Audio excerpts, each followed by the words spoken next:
Ask a strong language model a simple question. How many R's are in the word strawberry? Ask it with reasoning turned off. And a model that writes clean essays and debugs your code will tell you two. The word has three, one in straw and two in berry. A child can count this, understand why it misses, and you can predict where else it breaks.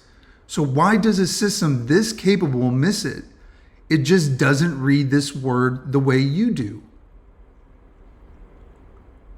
You see 10 letters. The model does not. Before the word reaches the model, a tokenizer breaks it into pieces. We call those pieces tokens. On its own, strawberry becomes 3 tokens. In GPT-4o's tokenizer, the pieces are ST, raw, and berry. And each token is really just a number, an ID the model looks up. So strawberry arrives as 3 IDs. Those 3 numbers are what the model actually works with. Where do these 3 pieces come from? Nobody chose them by hand. They're learned from text by a method called byte pair encoding.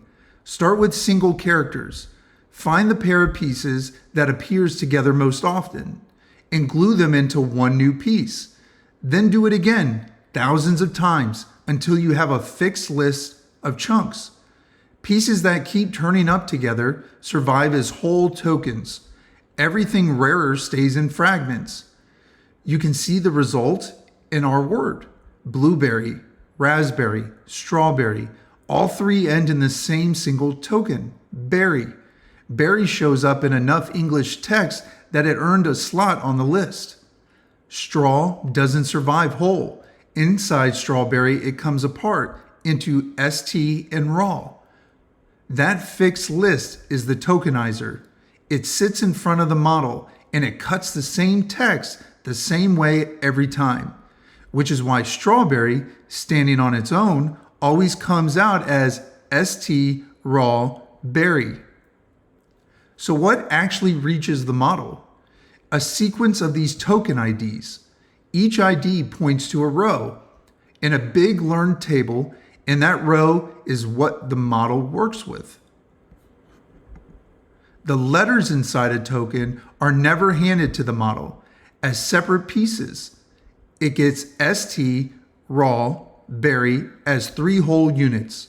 It does not automatically get S, T, R, A, W, one letter at a time. Now go back to counting the R's. The R's are inside the chunks.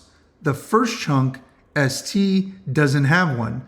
There's a single R inside raw, and the double R is inside berry. That one token carries both of them, tucked inside. The question is about letters, but the model was never handed letters. It was handed 3 chunks, so the model doesn't scan the word and count.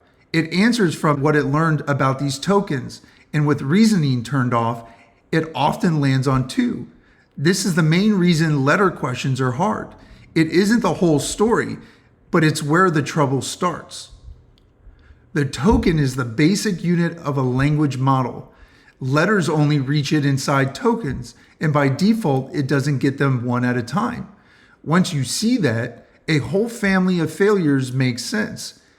Ask it to reverse a string, and it's shuffling tokens, not characters. Ask it to add long numbers, and in this tokenizer, it never saw the digits one at a time. 10 digits come in as 4 chunks. 123, 456, 789, and a stray 0. Right in some languages, in the same sentence breaks into far more tokens. The same root cause sits under all of them.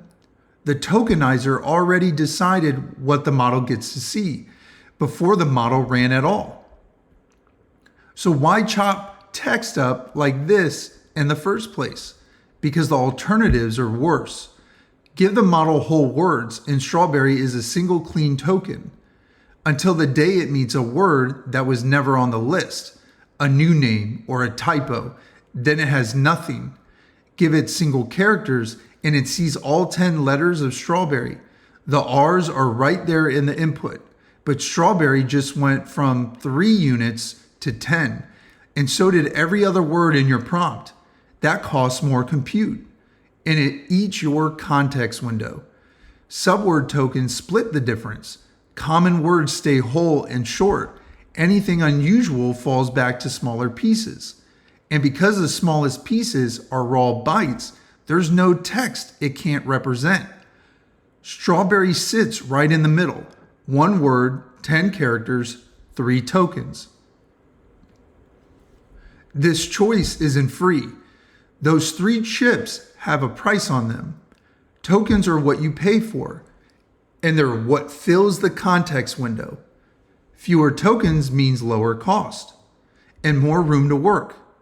There's a fairness cost too. The same sentence can take several times more tokens in some languages than in English, because the tokenizer was trained mostly on English text. Those users pay more for the same sentence and they run out of context sooner. So how do newer models get this right? Not by changing the tokenizer still hides the letters. A reasoning model spells the word out first. S, T, R, A, W, B, E, R, R, Y. That turns hidden chunks into a list it can actually count. And then it counts 3. Longer term, research models are dropping the tokenizer and working closer to raw bytes. They cost more compute and they haven't made the counting problem disappear. But today, the token is still the unit. Standing on its own, strawberry was 3 tokens. Drop it into a sentence with a space in front of it and it collapses into 1. Same 10 letters and a different set of atoms because of 1 space. Now, when a model misses a letter question, you know exactly why. You've seen where a token comes from. Next, watch what happens once it exists in the video on attention.